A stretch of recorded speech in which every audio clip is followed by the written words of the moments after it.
What's good, YouTube? It's your boy King Rose back with part two of the most surprising shit that's so far in this NBA season to me. And in the last video, I pretty much talked about the rookies, Alonzo Ball, Ben Simmons, Philly, the potential. I pretty much talked about, you know what I'm saying, the Cavs and their weaknesses. Thus far as I don't believe that they ready to play the Warriors at no part of time with this team this season. They're gonna have to make a trade. ASAP Rocky, okay? Like, it's a problem. Um, but pretty much like I wanna say, like, to kick this video off, I wanna talk about the Oklahoma City Thunder. Now, I'm not going to lie. Well, Oklahoma City, I pretty much figured that they would be a good team. You know what I'm saying? Before Melo, I was like Paul George, Russ. I actually like that duo. You know what I'm saying? Like, I was kind of like, Russ and PG, they'd be a good dynamic, you know what I'm saying, defensive, hard body, hard nosed team. I love Paul George. I love Melo. I can't hate on him. I know I did give Russ a lot of flack last year with his stat padding.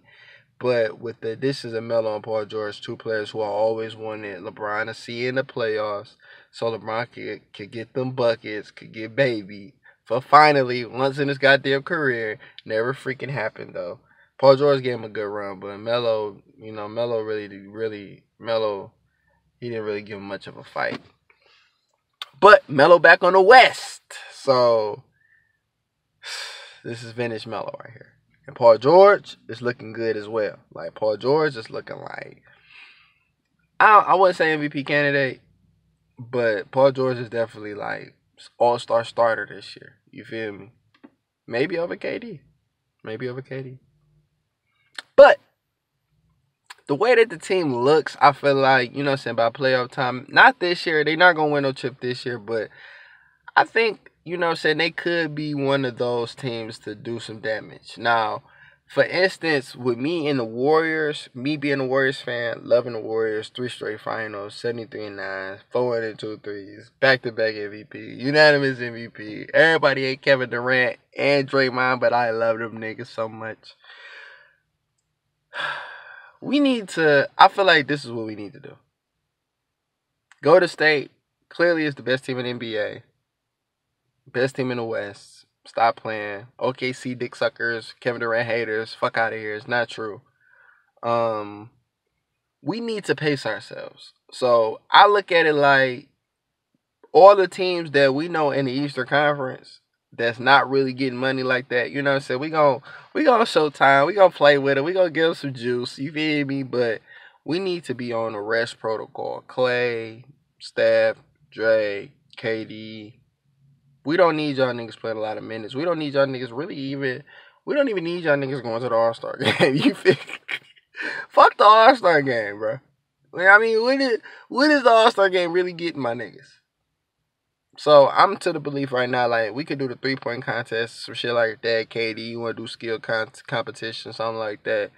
You feel me? I don't mind that type of shit, but we need to pace ourselves because in the playoffs, we is gonna have a handful. Clearly LeBron James and his fans are not going to admit that. LeBron James been playing JV basketball for a long time until the finals hit. So a grown man on the JV team, not fair, and that's basically what the Eastern Conference has been. So we all want to make excuses as to, well, the Warriors didn't play no healthy point guard one year, and then the next year all the people that they played against got hurt next year. But at the same time, LeBron James is playing Eastern Conference competition. So I don't want to hear, like, I hate fucking excuses, bro. It's no excuse when you telling me, okay, well, they would have lost to San Antonio, or they would have lost to OKC, or they would have lost to Portland, but they beat a healthy ass LeBron James team. Like, I don't want to hear that. Like, that's not an excuse to me when the Warriors is beating healthy LeBron James teams, but then you telling me Memphis would have beat them in the playoffs. Fuck out of here. So you telling me Memphis would have beat Cleveland? So you telling me that Portland would have beat Cleveland? Or you telling me that San Antonio realistically would have beat Cleveland? You seen they got exposed. Without Kawhi Leonard, they're nothing. And even with Kawhi Leonard, they're still nothing. They need help. And Rudy Gay is not it. Nor is Paul George and Melo. Okay? Now, what's going to happen is, since the Eastern Conference is so trash, Oklahoma City is going to be our competition for the finals. So look for the OKC Golden State playoff series to be really the finals. You know, Melo and Paul George is going to help them. They're going to be able to keep up scoring wise, but defensively, that's where we're going to kill them, and we're going to win a tight game, a tight situation, maybe 6, 7 games. You know, potentially, and then we're going to play Cleveland and run over them niggas because they don't have nothing for us, and I'm off that subject. So I spent that part telling y'all OKC Golden State, like what I feel about them. I can't hate on OKC, but they're not beating Golden State. Sorry. Russell's gonna choke. He's gonna box him and Melo together. They gonna box that up. You know, they gonna fuck that up. Now Paul George might stay and they might become a tandem, but they gotta work on that bench and then they gotta work on that 3-point shooting. I mean, Melo, PG, Russ, cause y'all can do it, don't mean that everybody can do it. You feel me? It's a team effort. But to transcend past, you know, that nonsense, I want to go to the Clippers. You know, the Clippers are looking surprisingly good. You know, the whole time with the Clippers, you know, all they really needed was that wing player like a Gallinari, Wilson Chandler, or somebody like that in that middle piece with Chris Paul. But the fact that Chris Paul is gone and then you still looking like a threat. I mean, DeAndre and Blake running that point. You got Lou Will, you got Pat Bev, you got a lot of complementary pieces. So like whatever one player is lacking, the other player is packing. So I like what they look like. You know, they're a playoff team for sure. I like pretty much. I like with. Let me see. Let me really think about it because I don't want to just give you guys anybody. You know what I'm saying? Because the Pelicans did pick up a couple good acquisitions with Jameer Nelson, Rondo, Drew Holiday's looking good, but I don't know if I want to give them surprising. Brooklyn actually looking pretty good. You know, I like the fact that Brooklyn was able, even though they gave up all those draft picks, you know what I'm saying, and potentially getting Julius Randle, Ben Simmons, Cat, you know, they fucked that up for themselves. But you know what I'm saying? The fact that they was able to get D'Angelo Russell, who is building himself into a future all-star, you know, you could pretty much put D'Angelo Russell right there in that level of next tier players coming with Cat, Porzingis, and those guys. You know what I'm saying? He's coming. Um, I'm trying to really think. The Rockets, you know, the Rockets doing their thing. I am surprised with Eric Gordon though. Eric Gordon, I want to just shout out to Eric Gordon. All the casual NBA fans don't remember Eric Gordon and the Clippers when he was averaging 20 a game, and it looks like Eric Gordon is back to that form now after having a great year last year, winning the 3-point contest, 6-man of the year. You know what I'm saying? Doing this thing. You know, he got his mojo back, so he's looking good. Um, Porzingis too. I'm surprised with Porzingis. Porzingis is coming out balling. Like I always, you know, he was Porzingis guy. He been Porzingis guy. But it was like seeing glimpses on the side of Melo was like kind of like what you seen with Embiid last year, playing the little limited minutes, 20 and 7.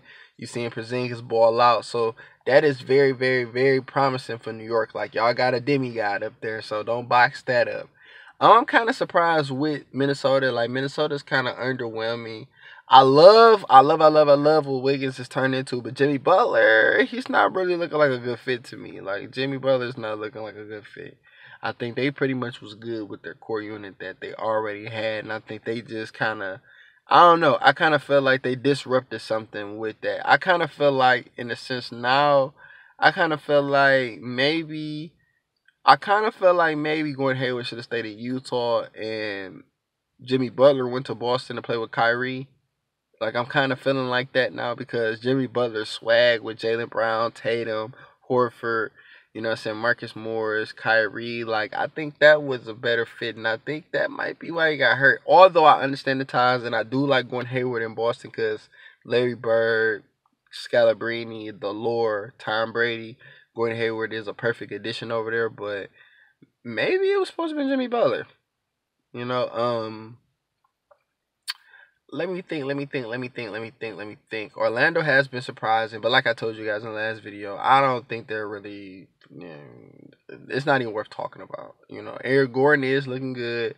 Jonathan Isaac, is he the X factor? I don't know. Jonathan Simmons over there. I don't know. I don't like Toronto because of the comments Lowry and them made last year. So I don't really care what they do. Washington, they really haven't shown me anything different. Portland hasn't shown me anything different. Denver hasn't shown me anything different. I